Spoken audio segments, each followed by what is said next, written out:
Good day everyone, we are the group 5 and for today we're going to discuss about the lesson 5 which is the conflict with the Dominicans. This lesson is divided into 3 subtopics. The first one is the Noli controversy, the second one is Rizal, an American-made hero, and the third one is the agrarian conflict. But first, let me introduce to you myself. I am Samyala Imalarijes, your reporter for the first subtopic which is the Noli controversy. So let me give you a brief background on the Noli Me Tangere of Jose Rizal. So Jose Rizal's Noli Me Tangere was all about the description of the Spanish colonization here in the Philippines and how the Spanish treated Filipinos badly. It followed the story of Crisostomo Ibarra, who came from Europe to study and returned in the Philippines after his 7 years of journey. He reunited with his acquaintances including his nemesis Padre Damaso at Capitan Tiago's house. He also visited his love Maria Clara, whom he missed for so long. He was shocked to learn about his father's death.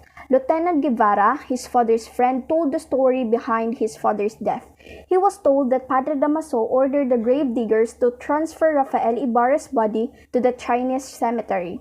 Although the grave diggers did not follow Padre Damaso's order, they threw the body into the river. This made Crisostomo Ibarra angry that made him start a revolution against Padre Damaso and the Spanish government.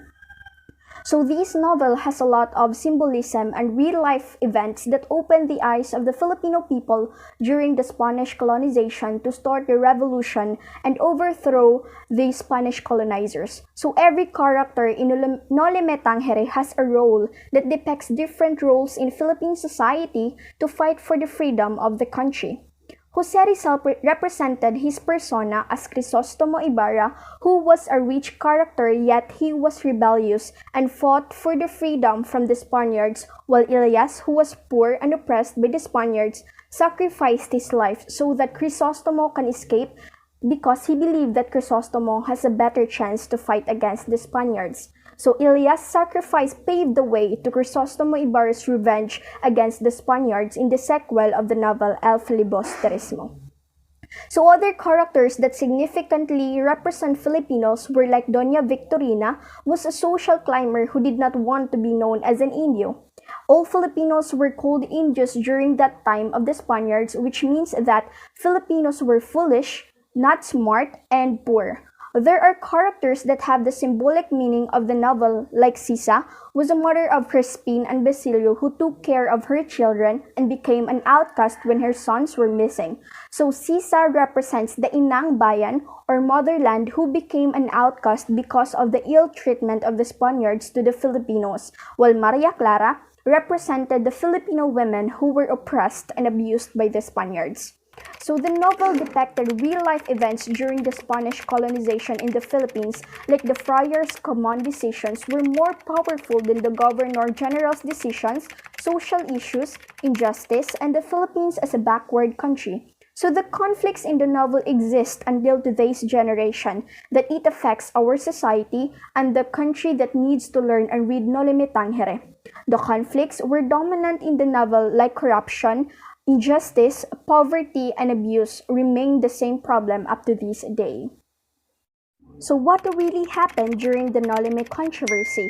So a few weeks after Jose Rizal's arrival from Europe, a storm broke out over his novel as Rizal received a letter from Governor General Emilio Terrero ordering him to come to Malacanang for some questioning.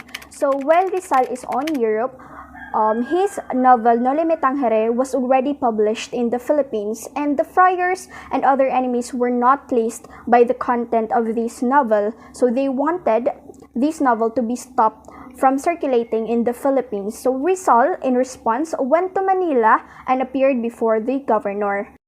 Rizal denied the allegations about him being a spy from Germany because this time he was being accused of being a spy from Germany. So he denied these accusations and explained as well that his novel is only an expression of the truth on what's really happening in the society that time. However, Friar and Rizal's enemies were fearless and continued to persecute Rizal for writing a book that contains subversive ideas against the church and the Spanish government. So realizing that Rizal's life may be in grave danger, one king governor assigned a bodyguard to him. The bodyguard was a young Spanish lieutenant, Don Jose Travial de Andrade. So why did they want to ban the Noli from circulating in the Philippines? So according to their assessment on the novel, Noli contains subversive ideas against the church and Spain. So subversive means a systematic attempt to overthrow or undermine a government or political system by persons working secretly